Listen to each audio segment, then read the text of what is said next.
अमित, रिया, सौरभ और पायल नामक दोस्त एक पुरानी भयानक हवेली के सामने आते हैं। हवेली सुनसान और डरावनी दिखती है और सूरज डूबने के साथ साथ इसका माहौल और भी भयानक हो जाता है। डर के बावजूद दोस्त हवेली के अंदर प्रवेश करते हैं। वे धूल भरे फर्नीचर, मकड़ी के जालों से भरे झूमर और अजीब परछाइयों से घिरे हुए हैं। हवा में रहस्य और डर का माहौल है। जैसे जैसे वे हवेली में आगे बढ़ते हैं, उन्हें अजीब आवाजें सुनाई देने लगती हैं। फुसफुसाहटें, कदमों की आवाजें और दरवाजों का चरमराना। उनकी चिंता बढ़ जाती है क्योंकि उन्हें लगता है कि वे अकेले नहीं हैं। वे एक छिपे हुए दरवाजे को ढूंढते हैं जो तहखाने की ओर जाता है। डर के बावजूद वे इसे खोलने का फैसला करते हैं।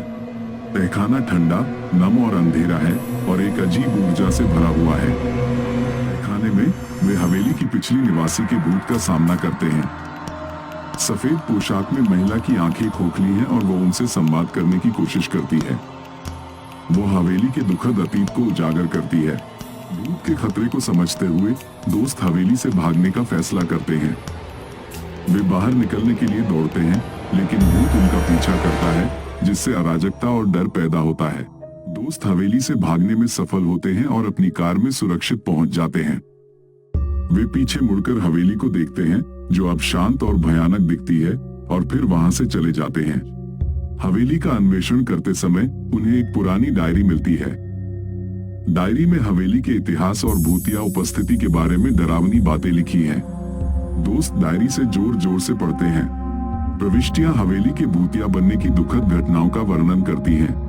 वे एक ओइजा बोर्ड का उपयोग करके आत्मा से संवाद करने का प्रयास करते हैं। लांचे खुद ब खुद हिलता है और आत्मा का डरावना संदेश लिखता है। आत्मा के संदेश के बाद दोस्तों का पीछा अदृश्य ताकतों द्वारा किया जाता है। वे एक छिपा हुआ कमरा ढूंढते हैं जहां आत्मा की कहानी पुरानी तस्वीरों और पत्रों के माध्यम से उजागर होती है। वे आत्मा को भगाने के लिए एक अनुष्ठान करते हैं। अनुष्ठान के दौरान आत्मा प्रकट होती है और दोस्तों और भूत के बीच अंतिम मुकाबला दर्शकों को उत्सुक और रोमांचित कर देगा।